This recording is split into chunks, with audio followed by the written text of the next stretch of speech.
Un periodista español, se llama José Carlos Sánchez, que nos hizo favor de dar esta masterclass a pesar de que ya están en plena medianoche, y lo voy a presentar. Él pertenece a un grupo, una consultoría que se llama Prodigioso Volcán. Ahorita les pongo el link. Él es responsable de inteligencia dentro del área de transformación de esa empresa. Coordina los trabajos de búsqueda y análisis de tendencias, en especial aquellas relacionadas con digitalización, tecnología y cambio social. Además, nos menciona que le gusta la bicicleta y la fotografía.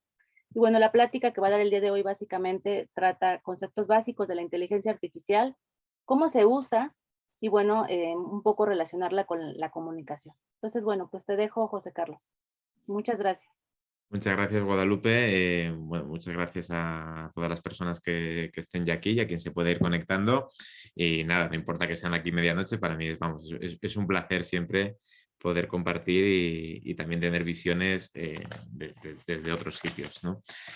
Bueno, pues yo voy justo, vamos a hablar un poquito de inteligencia artificial, vamos a hablar de comunicación, vamos a hablar de cómo aprovechar la inteligencia artificial y como decíamos, ¿no? Como decía Guadalupe en esa introducción, ese ABC de las tecnologías, ¿no? Vamos a hablar un poquito de los conceptos más básicos y sobre todo a limar a lo mejor algunas reticencias y ver un poco, oye, cómo ir más allá de la fascinación, cómo ir más allá de lo que tanto nos llama la atención cuando hablamos de inteligencia artificial, cuando hablamos de tecnología y sobre todo cómo incorporarlo a nuestro trabajo, ¿no? Al final a la comunicación, ya sea en una empresa, en un medio de comunicación o en cualquier parte. Entonces voy a compartir un segundo en pantalla. Se ve, me parece, ¿no? Perfectamente. Sí, sí se ve. Perfecto. Bueno, pues como decíamos al principio, bueno, yo voy a ir contando en cualquier momento, tenemos como unos 50 minutos aprox, si no me equivoco. Entonces, si en cualquier momento alguien quiere intervenir, quiere hacer alguna parte o al final de alguno de los bloques, pues bueno, lo podemos plantear también como una conversación y para ir viéndolo, ¿no? Entonces, bueno, inteligencia artificial, una extraña conocida y también una conocida extraña, ¿no?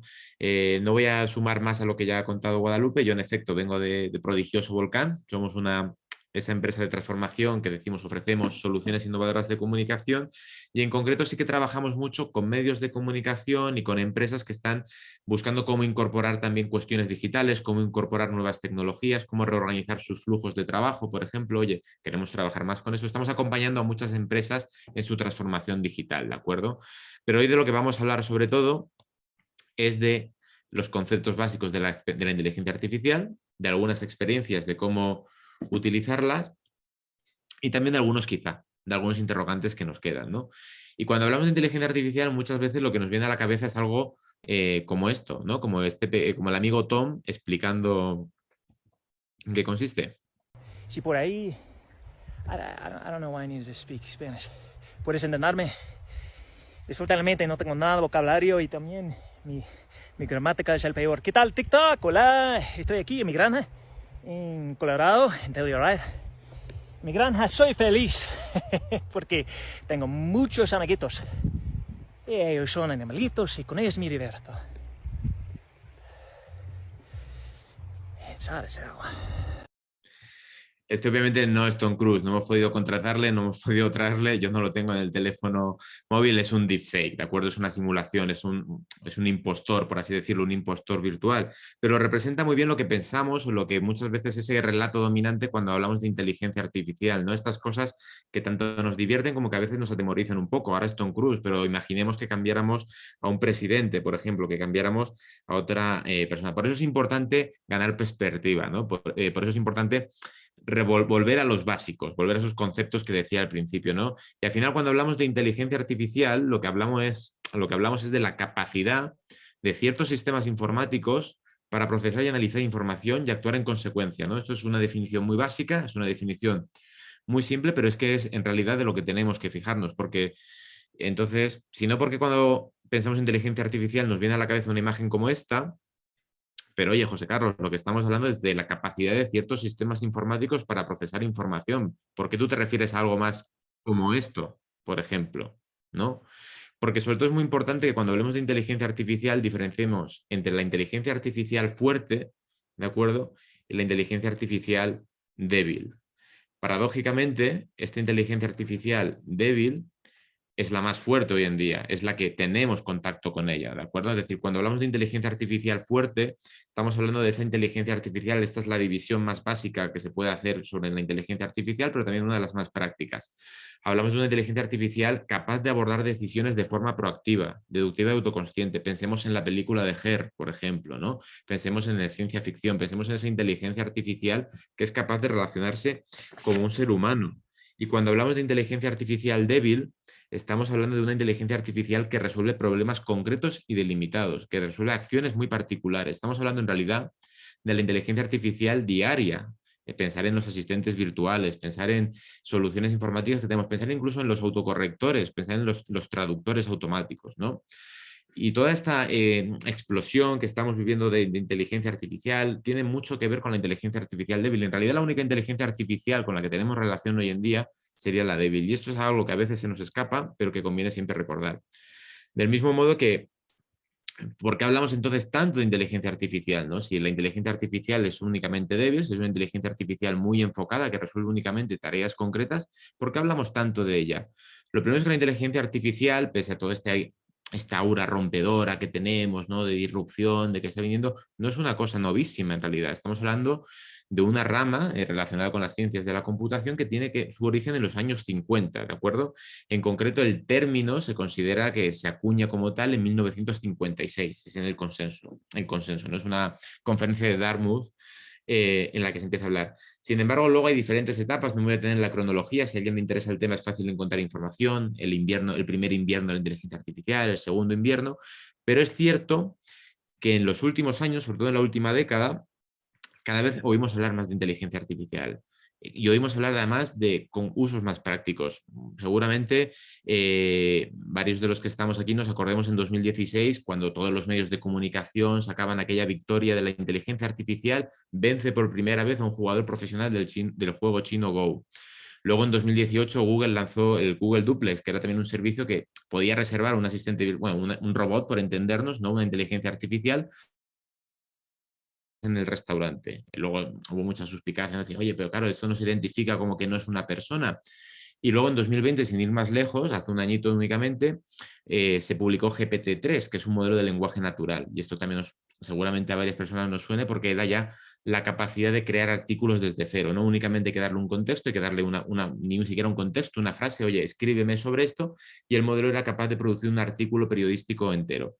Todo esto tiene que ver, por un lado, porque ha habido mucha financiación, pero sobre todo porque hay muchos datos. Cuando hablamos de inteligencia artificial hoy en día, cuando estamos hablando de esta explosión, de por qué ahora mismo esta misma conversación que vamos a tener, es porque tenemos muchos datos, ¿de acuerdo? Y el gran aumento de la capacidad de computación junto a la gran disponibilidad de conjuntos de datos cada vez más grandes y estructurados explica en realidad gran parte de esta eclosión de la inteligencia artificial. Y también explica sobre todo toda la financiación que ha habido para la inteligencia artificial, ¿de acuerdo? Por eso pensemos ahora en todos los datos que nosotros producimos. Guadalupe comentaba al principio que, bueno, aparte de mi dedicación, ¿no? En mi tiempo ocupado me dedico a Prodigioso Volcán y en mi tiempo libre pues intento montar en bici.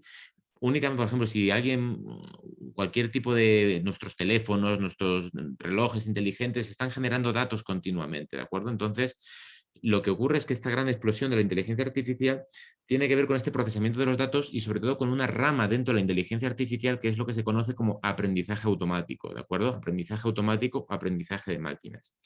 ¿De qué hablamos cuando aprendizaje automático? Una manera sería decirlo la manera en la que las máquinas aprenden, la manera en la que las máquinas piensan, entre comillas, ¿de acuerdo? Resumiéndolo mucho, imaginemos que aún tenemos un gran conjunto de datos, como decíamos, ¿de acuerdo? Y tenemos una galería gigantesca de fotos de gatos. Oye, tenemos de repente la gran enciclopedia de los gatos, la tenemos. Entonces, al final lo que le estamos es con ese conjunto indicando a una máquina, oye, hay todo esto que te voy a dar, todo esto con lo que voy a alimentar tu sistema, son gatos, ¿de acuerdo? En diferentes posiciones, gatos de diferentes colores, gatos con más pelo, gatos con menos pelo, gatos de una parte del mundo, gatos de otra parte del mundo, gatos desperezándose, etcétera, ¿no? Internet está lleno de gatos, lo sabemos, es fácil pensar un gran conjunto de datos. Entonces nosotros le estamos indicando a partir de este conjunto, oye, esto que yo te marco aquí son unas orejas, esto que te marco aquí es una nariz, esto que te marco aquí es un bigote, esto que te marco aquí es una cola, ¿no? Los elementos que diferencian a los gatos, los elementos que permiten reconocer una imagen como gato. La máquina entonces va a poder ser capaz de procesar cada imagen y dividir cada una de ellas en esos elementos, ¿de acuerdo? En las orejas, en los gatos, etc. Esto pensémoslo a gran escala. Esto le va a permitir identificar un patrón. Es decir, oye, yo entiendo que un gato tiene una cola, tiene un hocico, tiene unas patas, tiene 2 orejas y tiene una nariz de determinada forma. ¿De acuerdo? Es decir, la máquina entrena, la máquina es entrenada, la máquina es capaz de reconocer un gato. Y la parte final, que es donde empieza el aprendizaje automático, es donde en realidad empezamos a ver la diferencia entre ciencia de datos e inteligencia artificial, es que el sistema es capaz de predecir qué será un gato. ¿De acuerdo? Imaginemos ahora que yo le doy otro conjunto de datos, en el que hay fotos de gatos, pero hay fotos de coches, hay fotos de perros, hay fotos de cualquier otra cosa. Pero la máquina ya va a estar entrenada, el sistema ya va a estar entrenado para identificar los gatos, porque va a buscar esos patrones, va a buscar esos elementos que hacen reconocible, que identifican a un gato en todas las imágenes. Por supuesto, tendrá un margen de error. Dirá, esto es un no gato, esto es un gato, no es un gato. Es decir, si aquí tenemos una oveja, como tenemos en el ejemplo, pues dirá que no es un gato. Y esto, que es el aprendizaje automático simplificado mucho, es el aprendizaje de máquinas, machine learning, también se suele decir mucho en inglés, es realmente la verdadera razón por la que hablamos tanto de inteligencia artificial hoy en día. Este ejemplo es con gatos, pero también aplica a los traductores, por ejemplo, de idiomas. Si alguien está acostumbrado a utilizar traductores de idiomas, puede haber detectado que en los últimos 6 años o incluso 6, 8 años han dado un gran salto de calidad y es precisamente porque han empezado a trabajar con estos grandes conjuntos de datos, no con reglas estrictas. Pero ojo, un aviso para navegantes, ¿de acuerdo? Las metáforas nos ayudan mucho. Yo mismo he utilizado ahora, hemos enseñado a la máquina ha aprendido, la máquina piensa, la máquina identifica, pero las máquinas no piensan, las máquinas procesan, ¿de acuerdo? Nos ayudan mucho, las metáforas, las comparaciones, nos ayudan mucho a comprender, a entender, pero corremos el riesgo de que a fuerza de querer humanizar estos sistemas de inteligencia artificial, de querer hacerlos más comprensibles, estemos también alejándonos a lo mejor de las aplicaciones concretas que puedan tener, porque la verdad es que aunque pensemos que una máquina piensa, que una máquina decide, muchas veces lo que nos encontramos entre reconoce un gato y la devolución de qué qué es un gato y qué no es un gato, es esto. Es nada, ¿de acuerdo? Porque es lo que conocemos como el dilema de la caja negra.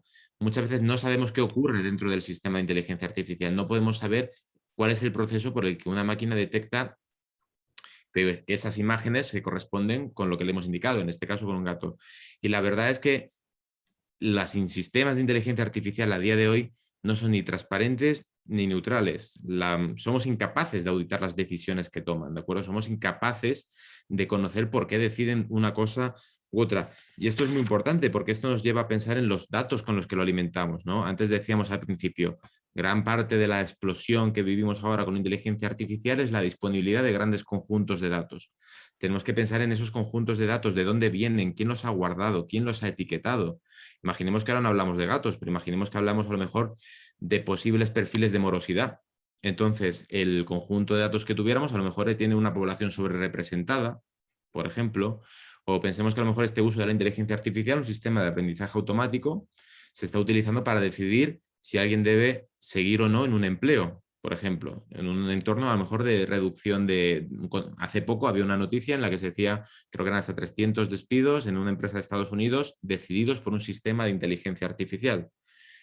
Antes hemos hablado de fotos, pero aquí sería fácil como decir, mira, yo te he indicado que la manera de medir la productividad es cuántos trabajos me ha entregado en el último mes, cuántos correos electrónicos ha enviado y a lo mejor cuántas videollamadas ha mantenido. Es decir, establezco unos patrones. La máquina los procesa y lo tenemos. Pero de nuevo, si a lo mejor hay una sobrerepresentación, si los datos no están limpios, etcétera, puede ser un problema. Tenemos que tener alerta también a la calidad de esos datos. Porque de vez en cuando, como decía, simplemente va a ser divertido. Ese es el mismo ejemplo que en vez de reconocer gatos, reconoce chihuahuas. Recordad, ¿no? 2 ojitos, un hocico. Bueno, pues lo confunde con unas magdalenas, lo confunde con unos muffins.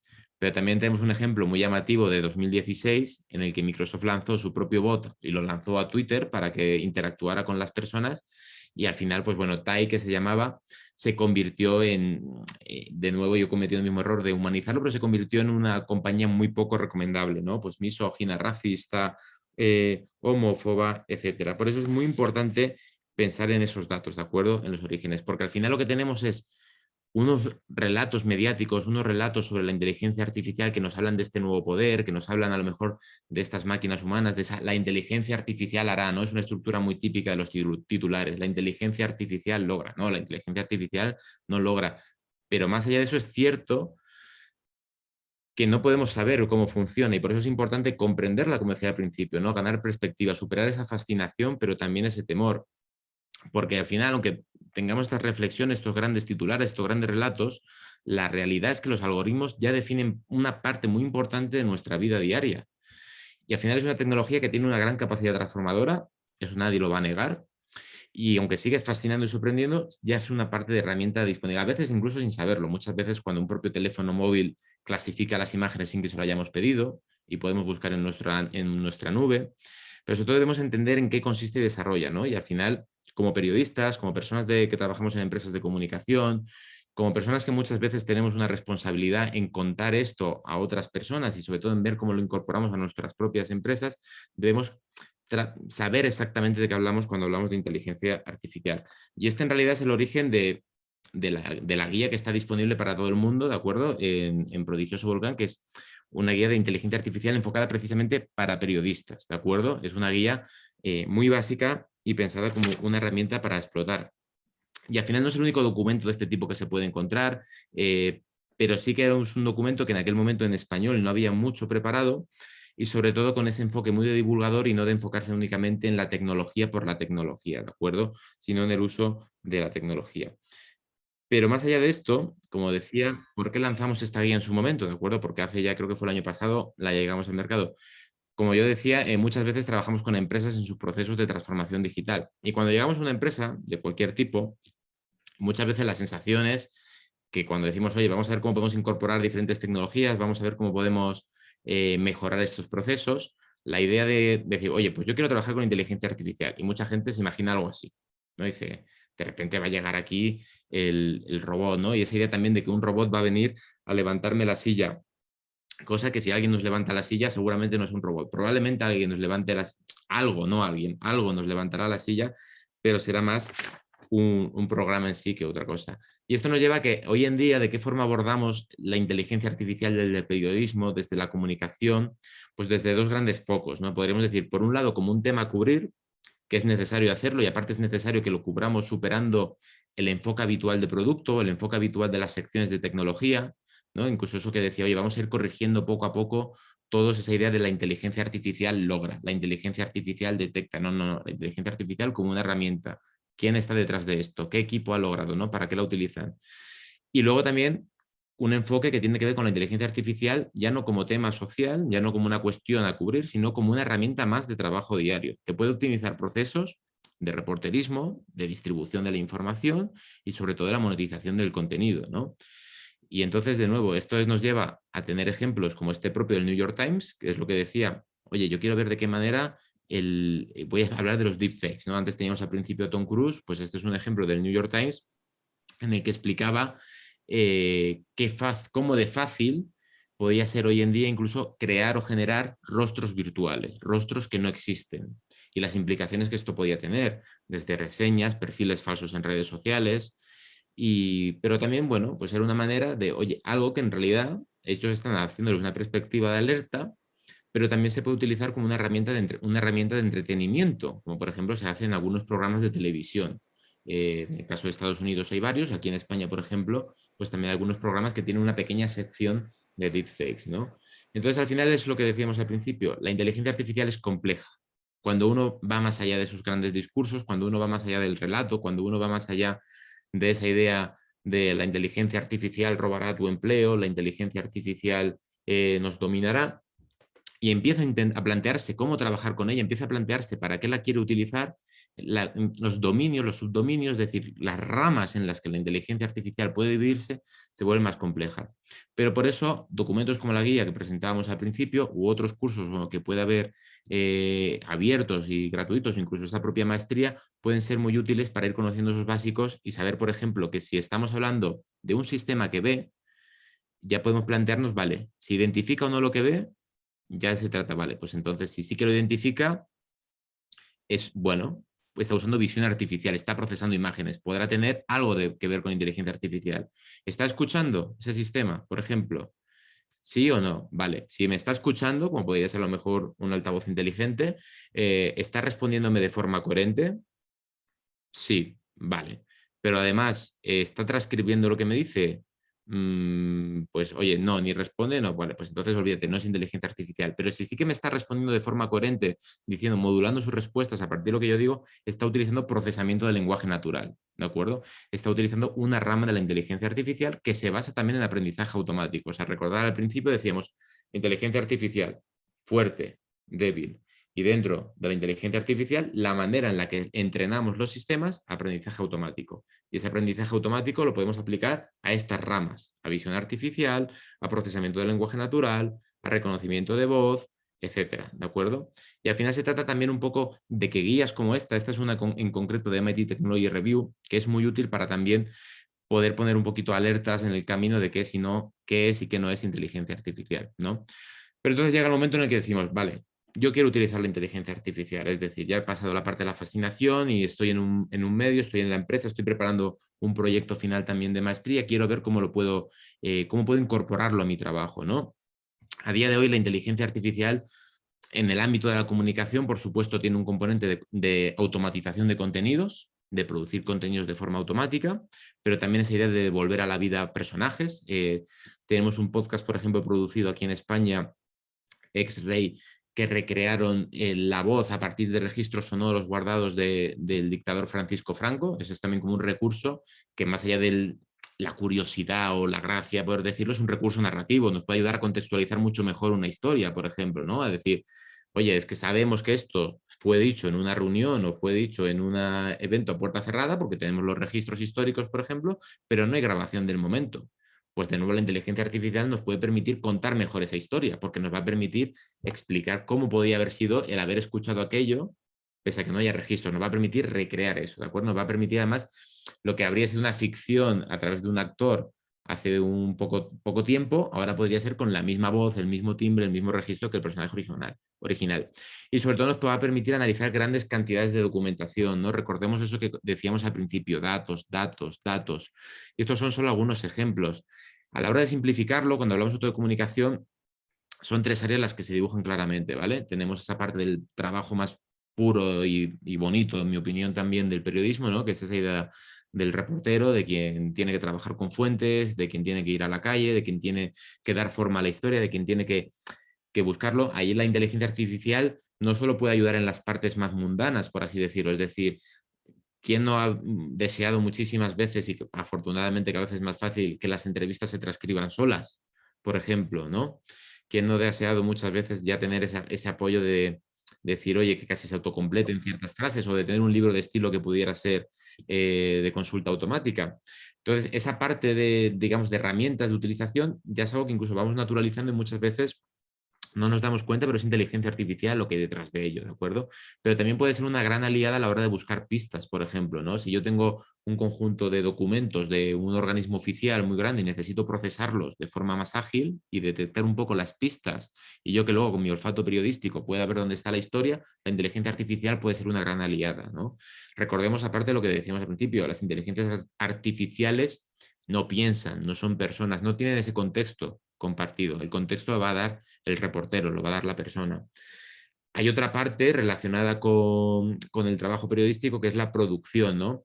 Hoy en día uno puede trabajar en un periódico que se imprima, uno puede trabajar en un periódico nativo digital, uno puede trabajar en una radio, pero seguramente trabaje en lo que trabaje, va a tener que empaquetar su contenido y darlo en otro canal.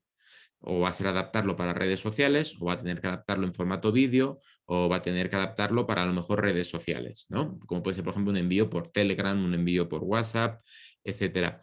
Todo este trabajo de, digamos, rehacer contenidos, adaptar formatos, puede automatizarse mucho más fácil gracias a la inteligencia artificial, ¿de acuerdo? Esto la BBC, por ejemplo, el año pasado, 2020, ya anunció un proyecto en el que lo que hacía era transformar de forma automática el contenido de sus artículos a formatos nativos de redes sociales. Imaginemos, por ejemplo, que tenemos un artículo, al final el periodismo, aunque no lo parezca, muchas veces está bastante estructurado, ¿no? Un artículo siempre tiene como más o menos una entradilla, si mantenemos la pirámide invertida, sería relativamente fácil también poder sacar ciertos extractos de información pensando en redes sociales, ¿no? Por ejemplo, eso sería una parte. Y luego una tercera área más, no más bueno, quizá un poquito más grande o más que más grande, que quizá haya traído más el dinero, sobre todo en algunos mercados, como puede ser el europeo y el estadounidense, porque a medida que se han ido levantando los muros de pago en los medios de comunicación, que es toda la parte de la distribución, ¿de acuerdo? Al final, bueno, donde las empresas, donde ven que hay dinero, donde ven que hay posibilidad de conseguir el dinero, puede ser de la optimización de la publicidad, la optimización a lo mejor de newsletters personalizadas de forma que se valore más el suscribirse, pagar un muro de pago, está siendo también una parte donde se está viendo mucho proyecto y proyecto muy interesante de hacer, ¿de acuerdo? Proyectos, como digo, hay muchos. Antes habíamos comentado también GPT-3, procesamiento del lenguaje natural dentro de inteligencia artificial, quizás sea uno de los campos más activos y también más prometedores a corto plazo para el periodismo.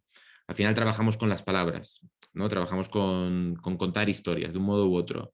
La palabra es un dato particular, tiene contexto, tiene matices, no significa lo mismo una palabra aquí que a lo mejor incluso nosotros que compartimos una lengua entre millones y millones de habitantes, pero hay diferentes matices y eso también les dificulta muchas veces a las máquinas, ¿no? Ver cómo trabajar con ellas. Pero GPT-3, por ejemplo, yo invito incluso si alguien tiene curiosidad a que explore un poco de cómo se puede probar, porque está abierta, se puede probar, y estaba aquel ejemplo propio de Guardian, ¿no? Que pidió solamente un artículo y lo hizo. Y luego proyectos como los del Consorcio Internacional de Periodistas, el caso de Pandora Papers recientemente, y un caso que yo creo que es muy interesante de seguir también, si alguien no lo conoce, que es el de Funes, Ojo Público en Perú, por ejemplo, ¿de acuerdo?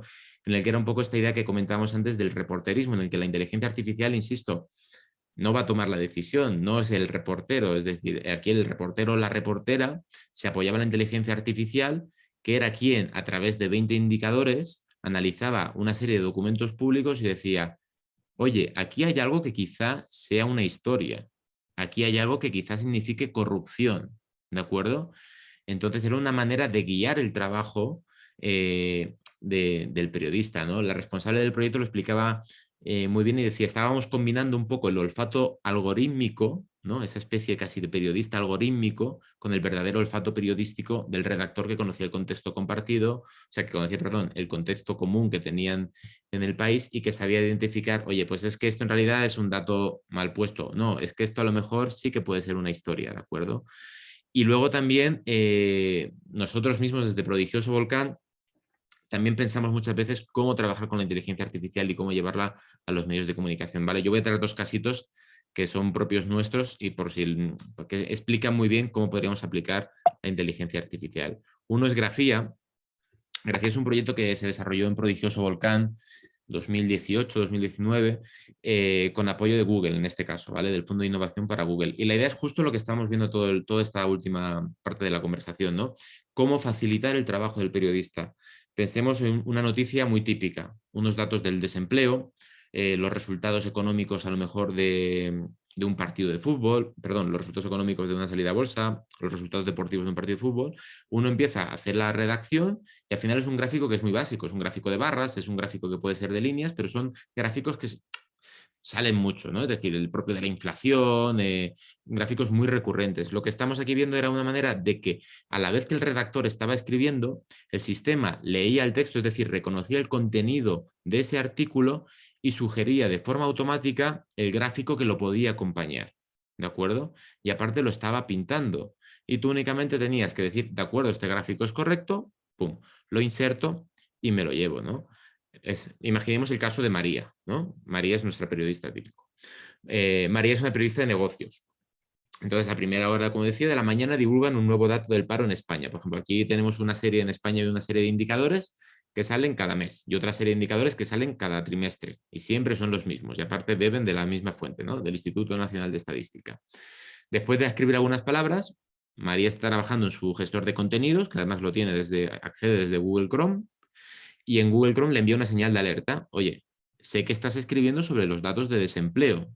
Sé que estás escribiendo que el desempleo ha subido. Entonces, Grafía, nuestro sistema de de inteligencia artificial, que era una previsualización de ese gráfico, se lo sugiere. Igual que antes decía el ejemplo de Funes, oye, te estoy sugiriendo posibles pistas de casos de corrupción, ¿no? Pues aquí está sugiriendo un gráfico. María, que es quien tiene el criterio, que es quien conoce el contexto, que es quien conoce la noticia, que es quien puede saber si el gráfico ha sido bien interpretado, si el resultado que le da el sistema es correcto o no, lo mira y decide si es relevante para su noticia. ¿De acuerdo? Eso es importante. No se trata de que al final estamos sustituyendo a la figura del periodista, de la reportera, sino que, oye, decide que es relevante y que aparte puede mejorar la información, puede mejorar la historia que está contando. Acepta el gráfico y lo agrega a su texto, ¿de acuerdo?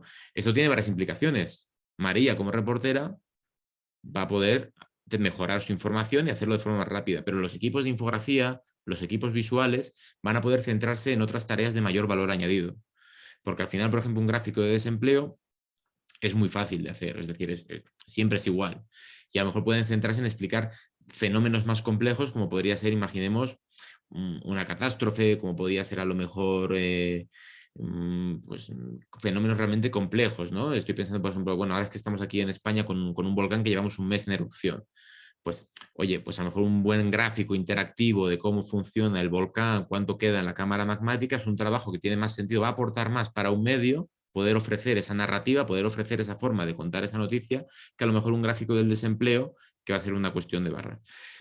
Metiéndonos un poco en detalle de cómo funciona, lo que os decía al principio, ¿no? Aquí en realidad es muy importante cuando pensemos en inteligencia artificial tener clara la pregunta que creemos que la inteligencia artificial nos puede resolver.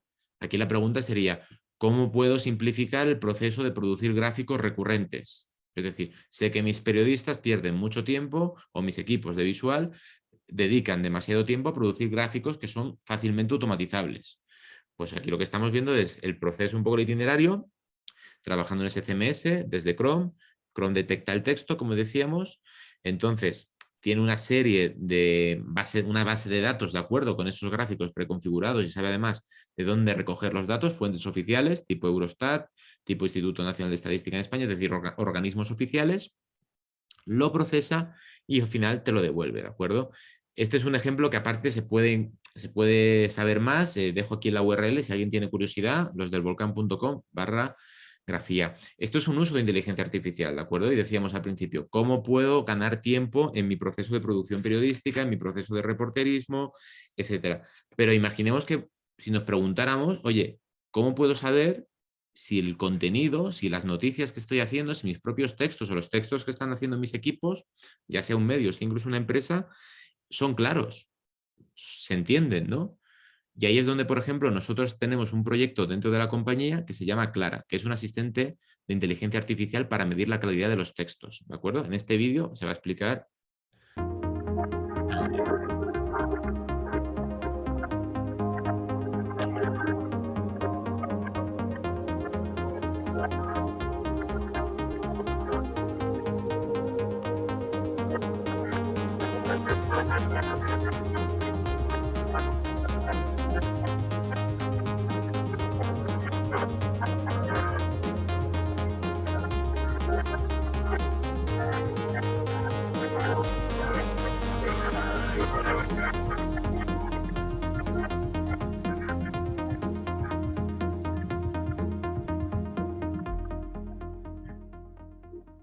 Clara está pensado sobre todo para textos administrativos, para textos jurídicos, para un poco garantizar el derecho a comprender, pero bueno, una evolución podría ser a lo mejor trabajar más, oye, garantizar que los textos que escribamos se entiendan, que al final es básico en cualquier comunicación que hagamos, y también incluso que funcione un poco como corrector de estilo, ¿no? Hay incluso algunas aplicaciones con otros idiomas, en inglés, por ejemplo, que te indican cómo suena tu texto, ¿no? Si suena enfadado, si suena amable, si suena cercano. Y al final lo que te ofrece es una puntuación, ¿de acuerdo? Analiza una serie de indicadores de nuevo, el sistema ha sido entrenado con aprendizaje automático, en este caso es un proyecto de aprendizaje automático, y te da además un porcentaje de 0 a 100, ¿de acuerdo? De cómo declaro es tu texto, siendo 100% la puntuación máxima. Insisto, está pensado para el lenguaje administrativo, pero invito a que lo probéis, o a que lo prueben, porque pueden entrar a clara.comunicacionclara.com y ahí se puede probar. Nosotros hicimos pruebas en su momento con diarios, por ejemplo, ¿no? Y es cierto que, claro, con artículos donde el estilo tiene un mayor peso que en los textos administrativos, pues es lo que decíamos, también permite ver o comprender muy bien las limitaciones de la inteligencia artificial para trabajar con informaciones menos estructuradas, ¿no? Porque a lo mejor piensa, oye, es que esto no es claro porque se está empezando por un adjetivo, en vez de a lo mejor por hacer un sujeto y un predicado, ¿no? Pero oye, pero es que ese adjetivo me da una cuestión de estilo, me crea un mejor ambiente para mi historia, ¿no? Es de nuevo, ayuda a conocer los límites de la inteligencia artificial y hacernos la pregunta adecuada, ¿no? Buscar la pregunta adecuada. Y esa pregunta adecuada me lleva a decir, vale, ¿cómo entonces podemos incorporar la inteligencia artificial a la redacción? ¿Cómo puedo incorporar la inteligencia artificial a mi carrera profesional si yo no vengo del ámbito de las ciencias, si yo no vengo a lo mejor del ámbito de la programación, del ámbito de las matemáticas?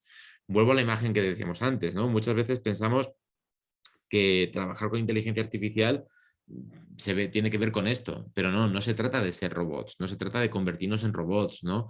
Nosotros muchas veces decimos que cuando la inteligencia artificial llega a las redacciones, cuando la inteligencia artificial llega a las organizaciones, sobre todo en el ámbito de comunicación, más que robots necesitamos este tipo de perfiles, ¿de acuerdo?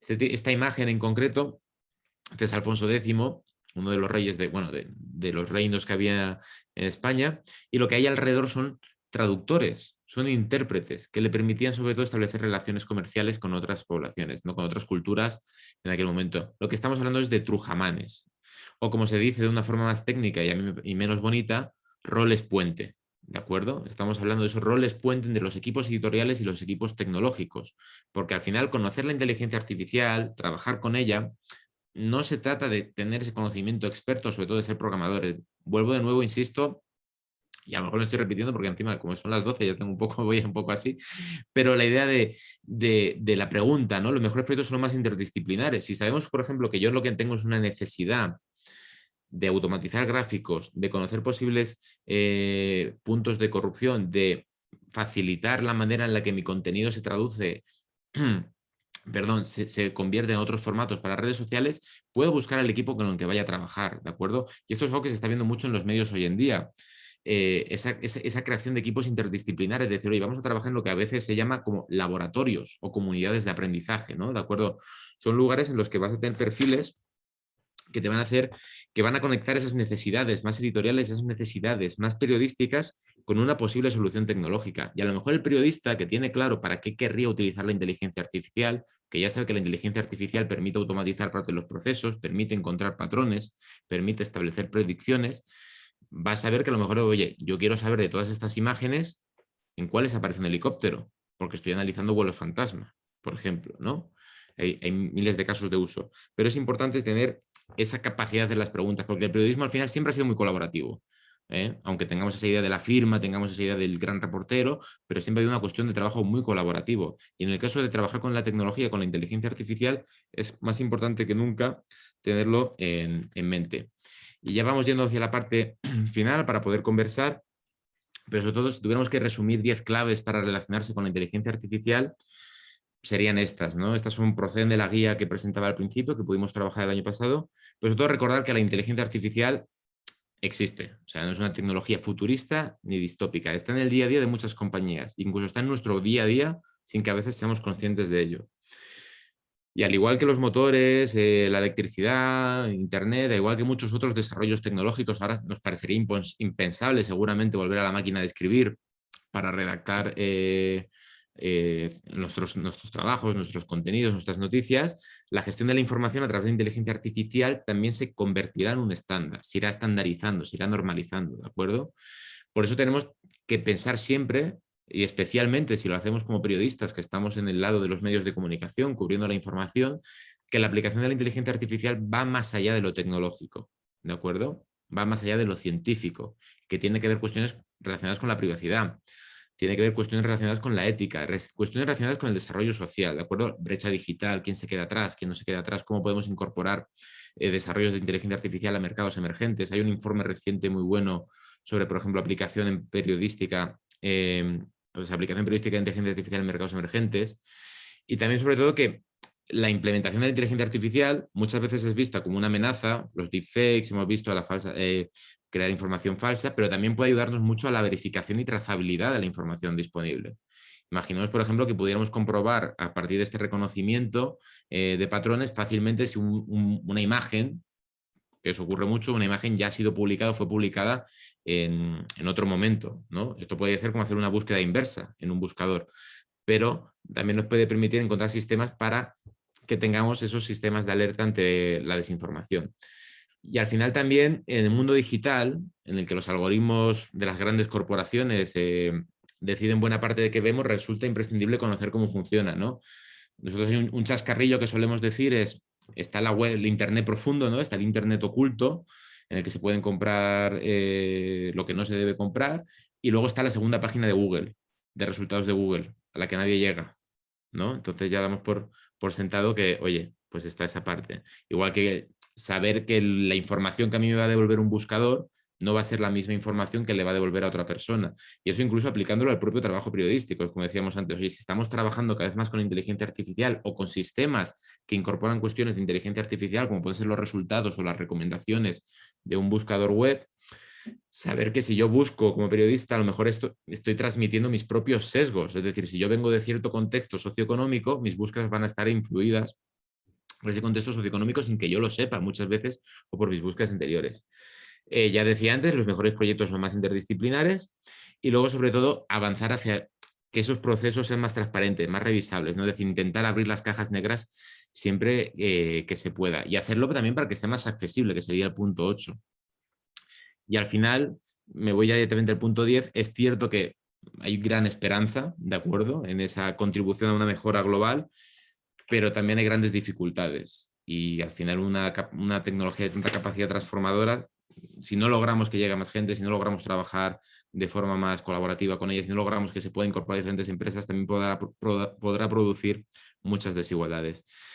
Y algunos quizás, ¿no? Son cuestiones que quizás sobrevuelan muchas veces.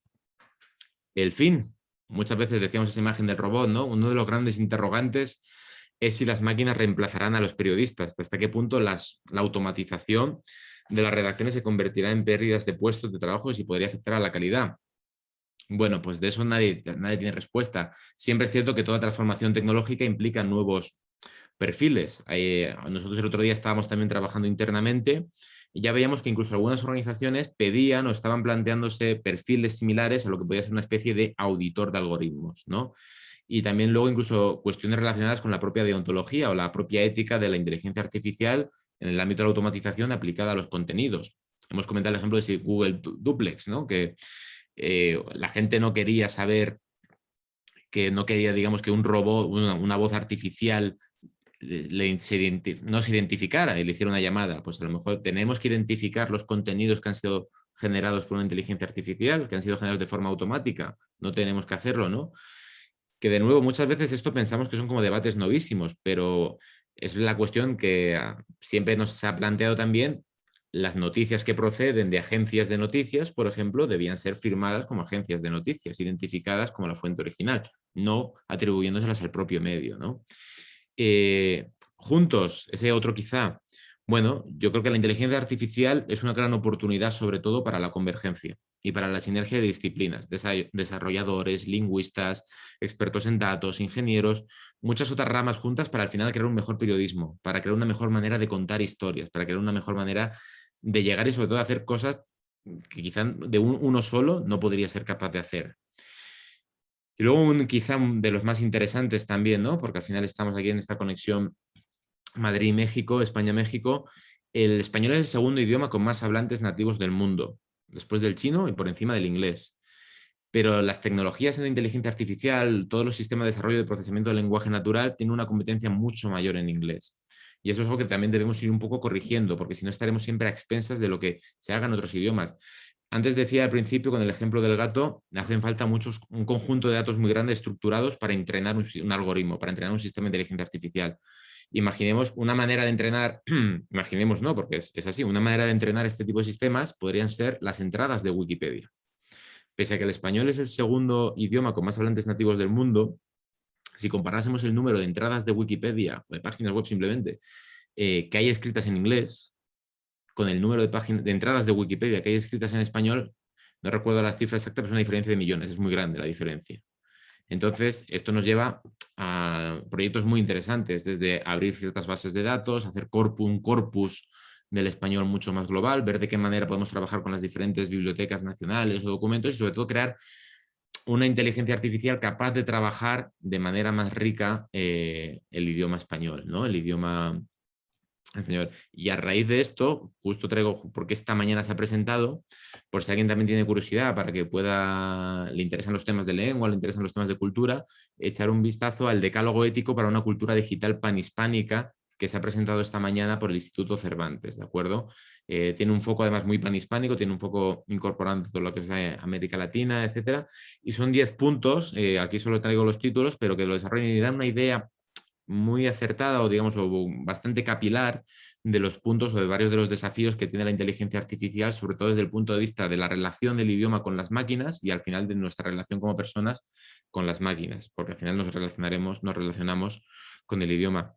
Y ya concluyo, al final una idea que está a lo largo de toda la charla no es que incluir una inteligencia artificial no es ninguna varita mágica. No es una cosa que digamos, oye, yo porque de repente voy a automatizar una parte, tengo solucionado todos los problemas. La automatización es connatural a cualquier desarrollo tecnológico, como decía, pero de nuevo, las preguntas que yo me haga, para qué la utilice, cómo la incorpore, las capacidades en las que forme a mis equipos, ¿de acuerdo? Es lo que va a determinar cuál es el resultado de esa incorporación de la tecnología y al final cómo se materializará esta transformación que sí o sí estamos viviendo ya. Y con esto ya termino, abierto cualquier pregunta. Disculpadme si en algún momento me he trabado un poco, pero aquí ya es un poco tarde, entonces ya empiezo a desconectar el cerebro de vez en cuando y vamos, dispuesto a escuchar cualquier pregunta o simplemente conversar un rato. Muchas gracias, José Carlos. Les he estado poniendo aquí en el chat los links de lo que nos menciona, de la guía de inteligencia artificial para periodistas, de este ejemplo que nos puso que hizo Prodigioso Volcán, el que analiza si el lenguaje es claro o no en los medios, y por último el decálogo de cultura digital. Entonces, bueno, pues muchas gracias por la plática tan interesante. Para muchos es una cuestión totalmente nueva, para otros hemos escuchado y más o menos ahí entendemos algunas cosas, pero abro los micrófonos para quien quiera preguntar. ¿Quién quiere hacer alguna pregunta o comentario a José Carlos? Puede ser por chat o puede ser en vivo, como ustedes quieran. Puedo abrir. Buenas tardes. Hola, Guillermo. Buenas tardes, Guillermo. Hola. ¿Qué tal? Hola, ¿cómo estás? Te saluda Guillermo López Portillo. Soy reportero de aquí de una empresa que es pues de las más grandes de televisión, que es Televisa. Y pues te agradezco, ¿no? También estoy como profesor aquí muchas cosas por ir investigando, ¿no? Creo que es uno de las materias o de los universos que no hemos explorado lo suficiente en estas transformaciones que estamos viendo. Entonces, pues muchas gracias. Esto con lo que terminaste este decálogo, creo que lo voy a revisar porque creo que nos va a servir mucho para los cambios que estamos viviendo. Y pues se me hizo interesantísimo cómo ya estamos usando la inteligencia artificial sin darnos cuenta, ¿no? Por ejemplo, al redactar algo que se termina de escribir sin que nosotros lo estemos redactando, sale mal, a veces los correctan equivocados, o bueno, más bien se equivocó el que los programó, o no se pusieron los datos necesarios, ¿no? Y bueno, el universo que se abre es bastante muy fuerte, ¿no? Sí me preocupa que hay tanto por investigar y pues no equipos para armar esos grandes equipos que se requieren, porque los datos creo que están ahí, ¿no? Están ahí las bases de datos y en México está ocurriendo un fenómeno inverso, ¿no? O sea, se están cerrando los datos, muchas cosas que tenemos abiertas se han ido cerrando. Entonces, si nos ponemos a hacerlo ahora, pues, ¿cuándo, no? Antes de que nos acaben de cerrar todos los datos de información pública, que se está poniendo muy grave esto. Y pues gracias por ilustrarme. No puedo estar en la plática completa, pero creo que se está grabando y pues sí la quisiera terminar de ver. Gracias y sigo pendiente con los enlaces que mandaste, Guadalupe. Muchas gracias. Perfecto. Muchísimas gracias.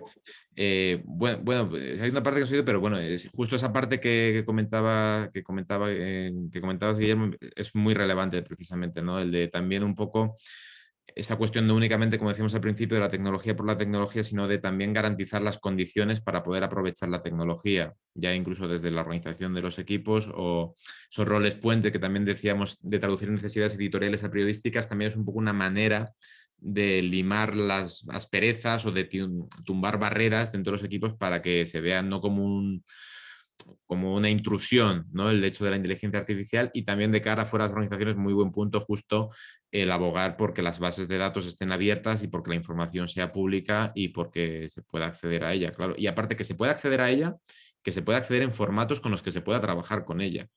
Que eso cuando hace unos años hubo también ese gran momento del periodismo de datos, no, que era el periodismo de datos y visualización, claro, se hablaba mucho de eso. No necesitamos únicamente que se liberen formatos PDF, necesitamos que se liberen hojas de cálculo, por ejemplo, porque con las hojas de cálculo se puede trabajar. Con los PDFs hay que hacer más trabajo, valga la redundancia, para poder aprovecharlos. Sí, nada más yo quisiera comentarte, José Carlos, que en México, no sé si en otras partes, yo supongo que sí, tenemos lo que se llama acceso abierto. Y justo acceso abierto son esos datos que sobre todo vienen de instituciones de gobierno públicas que te dan en formatos Excel y en formatos CBS, que son datos para que los puedas trabajar. Yo me imagino que se podrá ligar esto Sí, sí, con, con lo que dices. exactamente. Ahí es precisamente, claro, conocer sí, que se estén, bueno, primero que los datos, porque así de manera se pueden organizar de forma que el sistema que uno utilice, ¿no? Vayas a poder obtenerlo justo. Entonces, eso es muy bueno. Sí. Aquí se llama también transparencia, por ejemplo, el derecho de transparencia y buen gobierno. Me parece que hay peticiones de información, Sí, pero justo, exacto. bueno, muchas gracias. ¿Alguna otra pregunta que tengan? Aprovechen por chat o en vivo. ¿Alguien que quiera preguntar? En lo que preguntan, José Carlos, yo te quisiera preguntar si algún periodista solito, ¿no?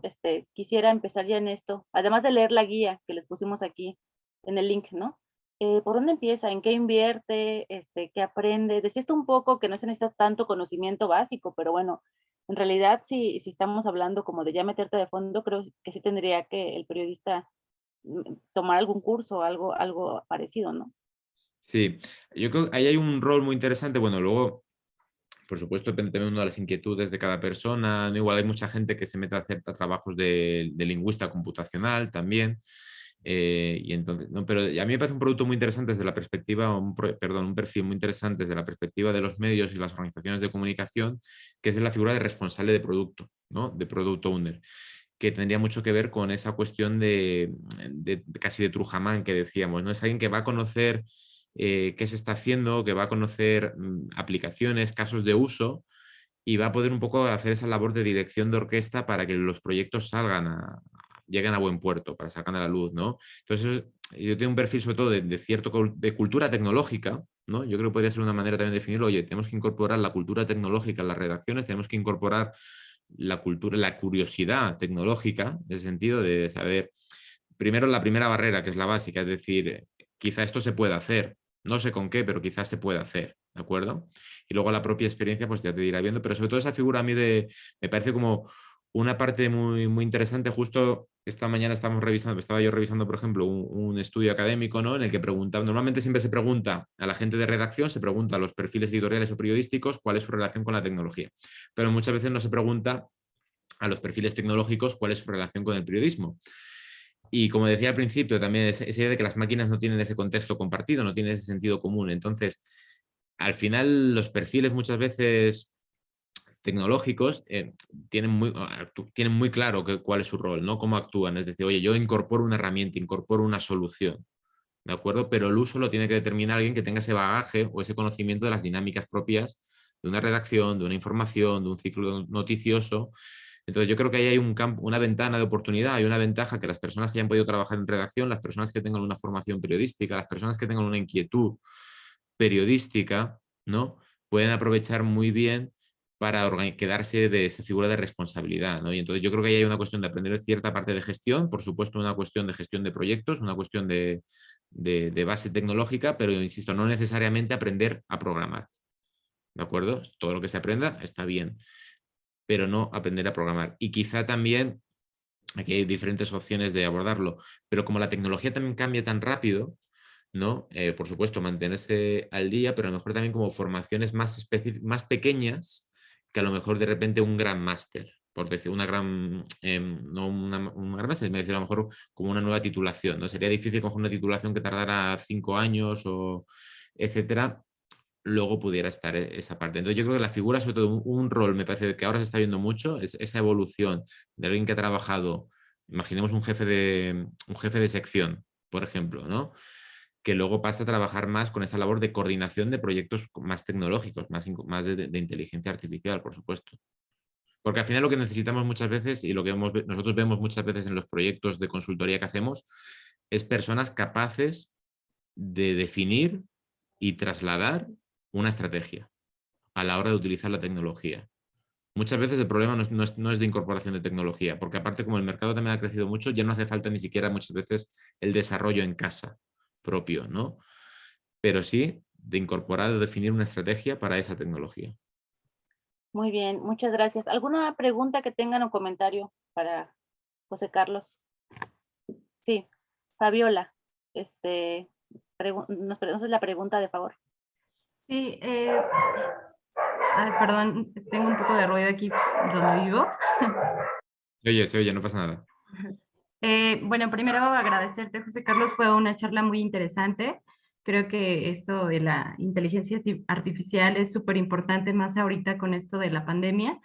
Tomó un papel importantísimo. Como dices, yo creo que no nos vemos ya sin estas herramientas, ¿no?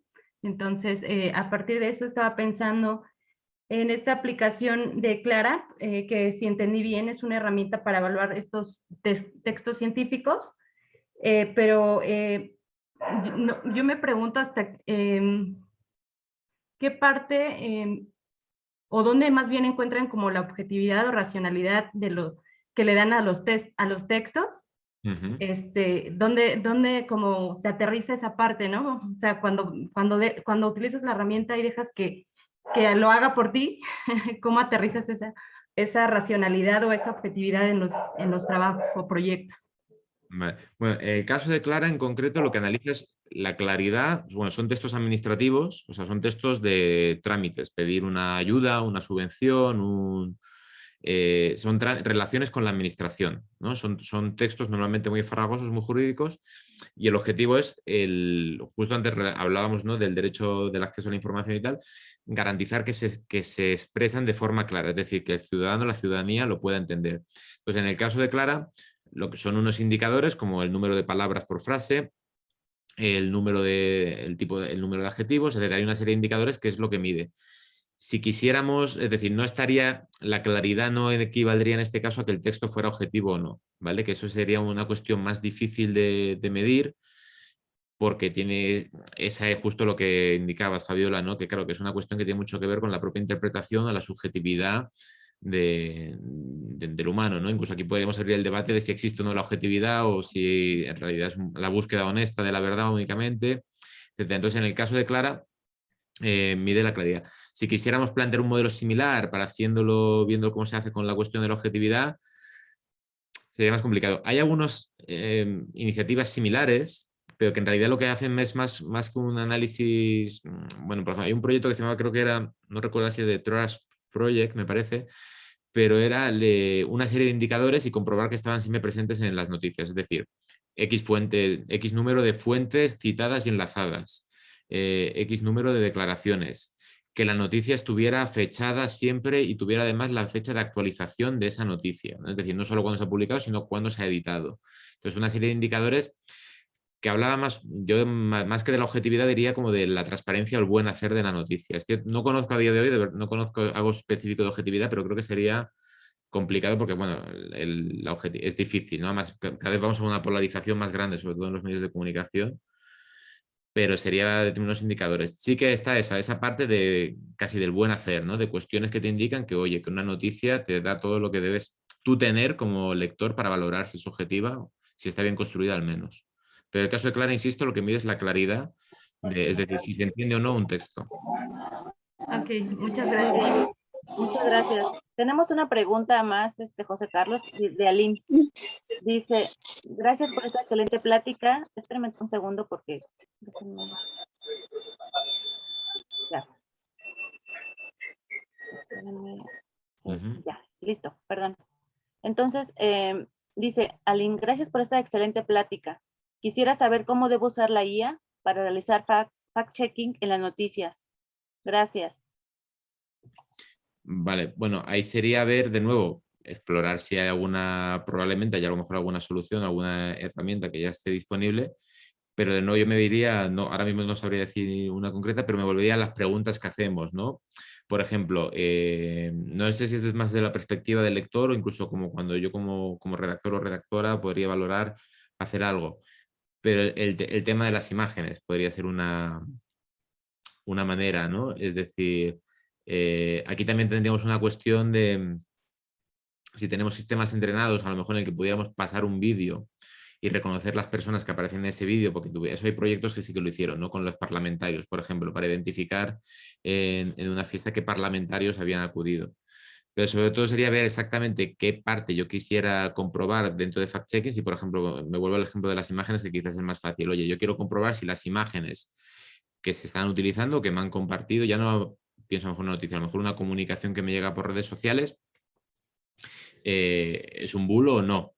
Entonces ahí hay maneras muy sencillas de, oye, de esa imagen, lanzarla y con un sistema entrenado va a ser capaz de reconocerme esa imagen y entonces decir, es que esta imagen ya se ha utilizado en estos lugares, por ejemplo. Entonces yo sé que esa imagen se ha utilizado en esos lugares, ya sé que no es inédita, sé que ha sido utilizada en diferentes años y probablemente pues, pueda comprobar que es falsa, ¿no? Eso, por ejemplo, hay varios proyectos bastante interesantes cuando se hacen coberturas de eventos en vivo, o sea, eventos que estén sucediendo en vivo. Entonces hay mucha información que llega por redes sociales, ¿no? Oye, pues han subido esta imagen de esto que ha pasado aquí, eventos de última hora, ¿no? Lo que sería un breaking news. Y entonces ahí el tema de las imágenes se podía hacer, pero eso a veces es tan sencillo como hacer una búsqueda inversa, es decir, de nuevo, no se necesita un sistema propio, sino a lo mejor una búsqueda inversa en un buscador, incluso como Google u otro, como puede ser DuckDuckGo, por ejemplo, ¿no? Por no utilizar únicamente los de las grandes plataformas, sería ya una manera de aprovechar la inteligencia artificial para hacer fact-checking, sin tener necesariamente un sistema propio, ¿no? Por eso decía de pensar en esas preguntas o cómo lo puede utilizar y luego incluso las soluciones que existen disponibles. El tema de, por ejemplo, el tema de la búsqueda inversa de imágenes, sabéis que se puede buscar por archivo directamente o buscar por la URL de la imagen y entonces ya te devuelve las imágenes similares. A mí eso me parece una práctica muy sencilla y muy interesante. Ahí de todos modos recomiendo explorar, si ese tema interesa, las diferentes iniciativas que hay. Seguro que en México imagino que también habrá alguna, yo no la conozco personalmente, pero de alfabetización mediática y contra la desinformación, en los que explican un poco cómo, desde el punto de vista del lector, del usuario, cómo valorar si una información es real, o sea, perdón, es verídica o no es verídica. Y muchos de esos sistemas sirven y podríamos aplicarlos perfectamente. Muy bien. Tenemos una última pregunta, José Carlos, de Guillermo López. Perdón, abusando aquí de la oportunidad. José Carlos, preguntarte si me puedes dar unos 2 o 3 nombres de medios de España, ahí en la península ibérica, que estén entendiendo bien esto de la tecnología en general, no solo inteligencia artificial, unos 2 o 3 medios medianos, chicos o grandes, como para seguirles la pista. Gracias. Vale. Bueno, a mí me parecería, bueno, lista de José Carlos, ¿no? Pero porque al final hay muchos, luego que no se me falle nadie. A nivel de distribución, a nivel de negocio, es muy interesante ver lo que está haciendo el grupo Eneo. Por ejemplo, ¿vale? El grupo Eneo no es un medio concreto, pero sí que tiene periódicos como el Heraldo de Aragón, lainformación.com, etcétera, y es un medio que sí que está apostando mucho por todo lo que es, sobre todo desde el punto de vista de negocio, ¿no? De cómo monetizar mejor, cómo optimizar mejor lo que es las suscripciones, los modelos de distribución de noticias. Hay cosas muy, muy interesantes ahí, ¿vale? En Grupo Neo. Luego es cierto que, bueno, este es conocido, pero el país, sobre todo también el tema de nuevas narrativas. Y a mí también me gusta muchas veces lo que también hace, bueno, el Confidencial, que es un nativo digital, el confidencial.com. Acuerdo, también tiene algunas aplicaciones tecnológicas bastante interesantes. Y de hecho fue uno de los que primero apostó también por cuestiones, bueno, por trabajar con automatización de contenidos, automatización sobre todo de ligas menores. Por ejemplo, en deportes se utiliza mucho, ¿no? Para automatizar contenidos en ligas menores de deportes que si no, no se cubrirían. Y quizá, bueno, Guillermo, como comentaste antes que trabaja en Televisa, ¿no? Yo echaría un vistazo al ente público, a Radio Televisión Española. Porque Radio Televisión Española tiene una parte de innovación. Tiene una parte, por ejemplo, que no es necesariamente relacionada con inteligencia artificial, pero que es todo relacionado con nuevas narrativas, que bueno, lo llaman el lab, ¿vale? Pero hace trabajos muy buenos a nivel audiovisual, con documentales interactivos, con experiencias inmersivas, con incorporación de tecnología a lo que es, sin entrar a qué tipo de tecnología, pero incorporación de fórmulas tecnológicas a las narrativas, a la forma de contar historias.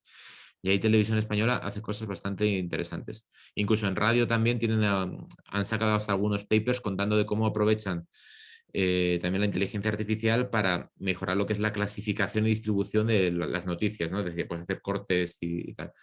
Pero vamos, esos tres podrían estar muy buenas opciones. El caso de Radio Televisión Española, quizá a veces, como pensamos más en medios, en periódicos, pero hay cosas bastante interesantes dentro de Radio Televisión Española, en mi opinión.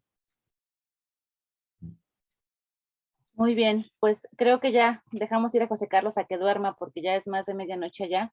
Te agradecemos mucho la plática. Efectivamente, la plática queda grabada, es una ventaja. La vamos a promover en las redes sociales.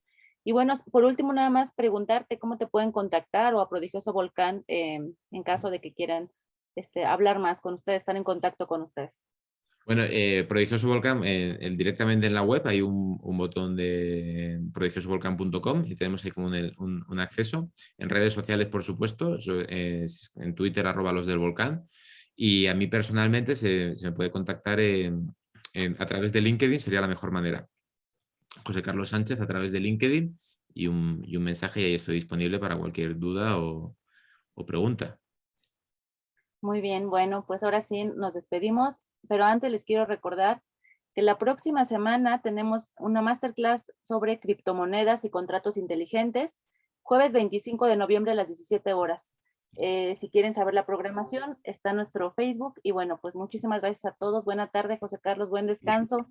Y nos seguimos viendo por aquí en nuestras masterclass. Un abrazo para todos. Hasta luego, muchas gracias. Gracias. Gracias. Gracias, estuvo excelente. Gracias. Gracias, hasta luego.